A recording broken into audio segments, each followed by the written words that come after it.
Hi everyone, this is Frank Demora with the Lance Chronicles of Planet Earth. This is March the 30th of 2011, and you're looking at Psalm 83, the Confederates. These are the nations that are going to be coming against Israel in the last days, and I believe that this war is going to happen in the not too distant future.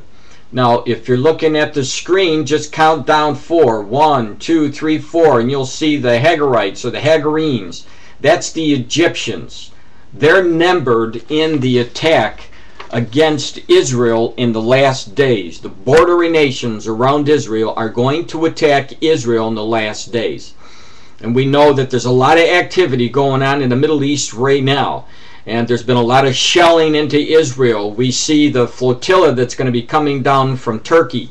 It's going to be coming down, heading towards Israel. We see in May, on May 15th, there's supposed to be a huge march to try to retake area Palestine. And so that there's a lot of signs going on that shows up that upheaval are taking place. But let me show you, since I'm showing you about information about the Hagarenes, and that is Egypt. There was an article that came out. I'm going to put this up here so you see it's the Ynet News. And I'm going to read the article for you. I'm not too sure if you'll be able to see it. Let me read it to you, though. It says, Egypt's new FM wants ties with Iran. All right, first of all, Iran is not listed in the attack in Psalms war, which will be fought before the Ezekiel war, of which Iran will play a major part in. All right? Get that straight. But Iran is very influential in the Middle East as pushing the Arab nations that border Israel into attacking Israel. They're supplying arms, they're supplying men, they're supplying different means of communications and whatnot, and they're moving as much as they can propaganda into Lebanon, into Syria, to try to force these people onto Israel. So that's their part. And they are going to be playing a major part in the Ezekiel war. So that's, I just want to connect Iran there. But we're talking about Egypt. It says, long-term enmity between the states may come to an end as Nabal el-Arabi offers to turn over new leaf.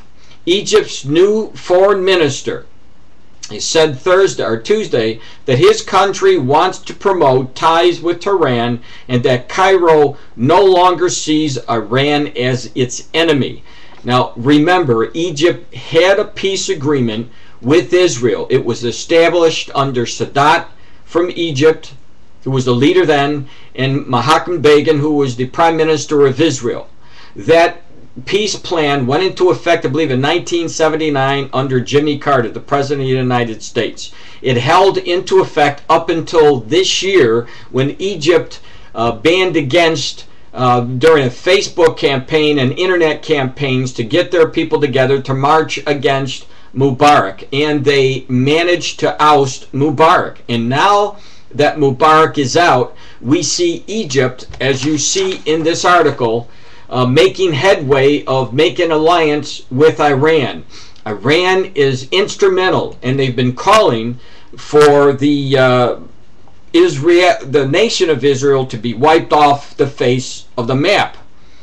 And so the alliance that is coming now, that we see developing between Egypt and Iran, is not a coincidence. Please don't take it as a coincidence. What you see coming together are the pieces to the prophecy puzzle that are joining together in these last days. They're uniting the same nations that are listed in Psalm 83. These nations are coming together under a more Islamic government than we've seen before. You'll see that at the final end, at the end game. You'll see it happen, and that all of these nations are going to get together and try to take Israel out. I just wanted to show you the connection, what's happening since Mubarak lost power, and now Egypt is going towards Iran. Again, it is not a coincidence. We're seeing the road being paved for Psalm 83 to be fought.